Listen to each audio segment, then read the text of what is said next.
Mpendwa, acha nikusimulie yaliyotendeka unapotizama video hii.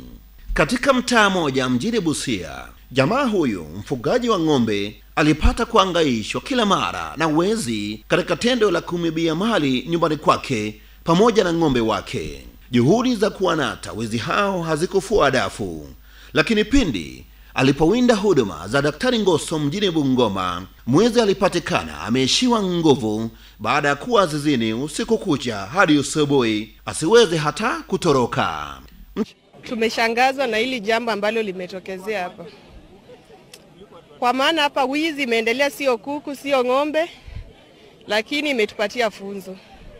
Ningeomba vijana ni heri wangetafuta hata kama ni kazi ya jua kali kuliko aibu yenye tumepata hapa asubuhi. Mtazamaji, huenda umehangaishwa na wezi, usikate tamaa.